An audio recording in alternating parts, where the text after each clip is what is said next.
मुंशी प्रेमचंद परिचय। मुंशी प्रेमचंद जन्म 31 जुलाई 1880, मृत्यु 8 अक्टूबर 1936। प्रेमचंद 31 जुलाई 1880 8 अक्टूबर 1936 के उपनाम से लिखने वाले धनपत राय श्रीवास्तव हिंदी और उर्दू के महानतम भारतीय लेखकों में से एक हैं। उन्हें मुंशी प्रेमचंद व नवाब राय नाम से भी जाना जाता है और उपन्यास सम्राट के नाम से अभिहित किया जाता है। इस नाम से उन्हें सर्वप्रथम बंगाल के विख्यात उपन्यासकार शरद चंद्र चट्टोपाध्याय ने संबोधित किया था। प्रेमचंद ने हिंदी कहानी और उपन्यास की एक ऐसी परंपरा का विकास किया जिसने पूरी शती के साहित्य का मार्गदर्शन किया। आगामी एक पूरी पीढ़ी को गहराई तक प्रभावित कर प्रेमचंद ने साहित्य की यथार्थवादी परंपरा की नींव रखी। उनका लेखन हिंदी साहित्य की एक ऐसी विरासत है जिसके बिना हिंदी के विकास का अध्ययन अधूरा होगा। वे एक संवेदनशील लेखक, सचेत नागरिक, कुशल वक्ता तथा सुधि संपादक थे। 20वीं शती के पूर्वार्ध में जब हिंदी में तकनीकी सुविधाओं का अभाव था, उनका योगदान अतुलनीय है। प्रेमचंद के बाद जिन लोगों ने साहित्य को सामाजिक सरोकारों और प्रगतिशील मूल्यों के साथ आगे बढ़ाने का काम किया, उनमें यशपाल से लेकर मुक्तिबोध तक शामिल है। जीवन परिचय। प्रेमचंद का जन्म 31 जुलाई 1880 को वाराणसी के निकट लम्ही गांव में हुआ था। उनकी माता का नाम आनंदी देवी था तथा पिता मुंशी अजायब राय लम्ही में डाक मुंशी थे। उनकी शिक्षा का आरंभ उर्दू फारसी से हुआ और जीवन यापन का अध्यापन से।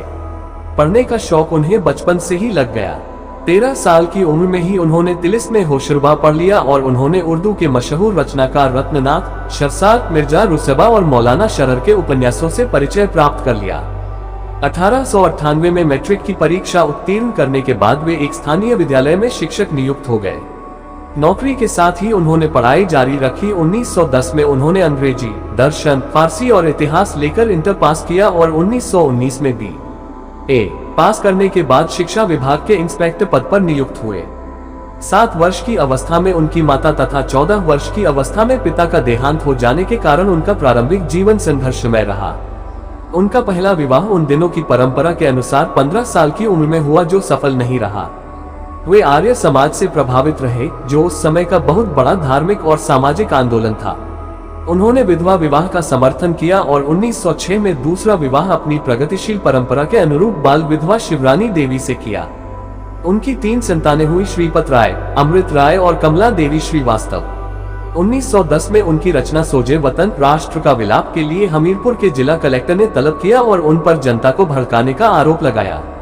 सोजे वतन की सभी प्रतियां जब्त कर नष्ट कर दी गईं। कलेक्टर ने नवाब राय को हिदायत दी कि अब वे कुछ भी नहीं लिखेंगे, यदि लिखा तो जेल भेज दिया जाएगा। इस समय तक प्रेमचंद धनपत राय नाम से लिखते थे। उर्दू में प्रकाशित होने वाली जमाना पत्रिका के संपादक और उनके अजीज दोस्त मुंशी दयानारायण निगम ने उन्हें प्रेमचंद नाम से लिखने की सलाह दी। इसके बाद वे प्रेमचंद के नाम से लिखने लगे। उन्होंने आरंभिक लेखन जमाना पत्रिका में ही किया। जीवन के अंतिम दिनों में वे गंभीर रूप से बीमार पड़े। उनका उपन्यास मंगलसूत्र पूरा नहीं हो सका और लंबी बीमारी के बाद 8 अक्टूबर 1936 को उनका निधन हो गया। उनका अंतिम उपन्यास मंगलसूत्र उनके पुत्र अमृत ने पूरा किया। पारिवारिक जीवन। प्रेमचंद का कुल दरिद्र कायस्थों का था, जिनके पास करीब 6 बीघे जमीन थी और जिनका परिवार बड़ा था। प्रेमचंद के पितामह मुंशी गुरु सहाय लाल पटवारी थे।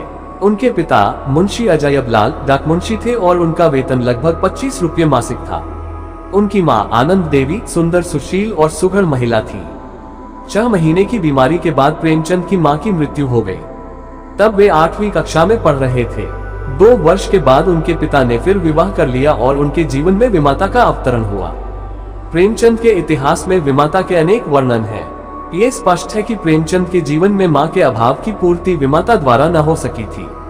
विवाह। जब प्रेमचंद 15 वर्ष के थे, उनका विवाह हो गया। वह विवाह उनके सौतेले नाना ने तय किया था।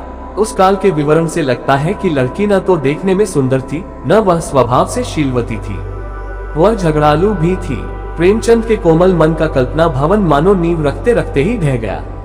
प्रेमचंद का ये पहला विवाह था। इस विवाह का टूटना आश्चर्य न था।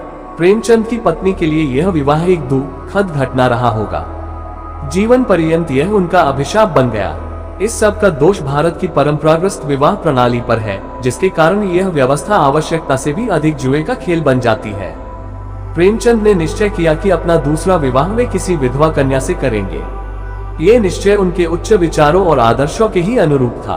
प्रेमचंद का दूसरा विवाह सन 1905 के अंतिम दिनों में आपने शिवरानी देवी से शादी कर ली। शिवरानी देवी बाल विधवा थी। उनके पिता फतेहपुर के पास के इलाके में एक साहसी जमींदार थे और शिवरानी जी के पुनर्विवाह के लिए उत्सुक थे। सन 1916 के आदिम युग में ऐसे विचार मात्र की साहसिकता का अनुमान किया जा सकता है। ये कहा जा सकता है कि दूसरी शादी के पश्चात इनके जीवन में परिस्थितियां कुछ बदली और आय की आर्थिक तंगी कम हुई। इनके लेखन में अधिक सजगता आई। प्रेमचंद की पदोन्नति हुई तथा ये स्कूलों के डिप्टी इंस्पेक्टर बना दिए गए। इसी खुशहाली के जमाने में प्रेमचंद की 5 कहानियों का संग्रह सोजे वतन प्रकाश में आया।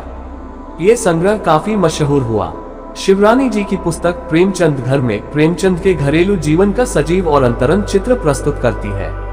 प्रेमचंद अपने पिता की तरह पेचिश के शिकार थे और निरंतर पेट की व्याधियों से पीड़ित रहते थे।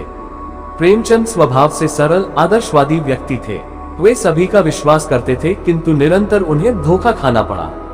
उन्होंने अनेक लोगों को धन राशि कर्ज दी, किंतु बहुधा ये धन लौटा ही नहीं। शिवरानी देवी की दृष्टि कुछ अधिक सांसारिक और व्यवहार कुशल थी। वे निरंतर प्रेमचंद की उदार हृदयता पर ताने कसती थी, क्योंकि अनेक बार कुपात्र ने ही इस उदारता का लाभ उठाया। प्रेमचंद स्वयं संपन्न न थे और अपनी उदारता के कारण अर्थ संकट में फंस जाते थे। ढपोरशन शीर्षक कहानी में प्रेमचंद एक कपटी साहित्यिक द्वारा अपने ठगे जाने की मार्मिक कथा कहते हैं। शिक्षा गरीबी से लड़ते हुए प्रेमचंद ने अपनी पढ़ाई मैट्रिक तक पहुंचाई। जीवन के आरंभ में ही इनको गांव से दूर वाराणसी पढ़ने के लिए नंगे पांव जाना पड़ता था। इसी बीच में इनके पिता का देहांत हो गया। प्रेमचंद को पढ़ने का शौक था। आगे चलकर यह वकील बनना चाहते थे, मगर गरीबी ने इन्हें तोड़ दिया। प्रेमचंद ने स्कूल आने जाने के झंझट से बचने के लिए एक वकील साहब के यहाँ ट्यूशन पकड़ लिया और उसी के घर में एक कमरा लेकर रहने लगे।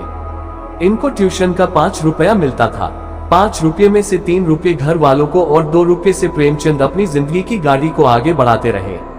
प्रेमचंद महीना भर तंगी और अभाव का जीवन बिताते थे। इन्हीं जीवन की प्रतिकूल परिस्थितियों में प्रेमचंद ने मैट्रिक पास किया।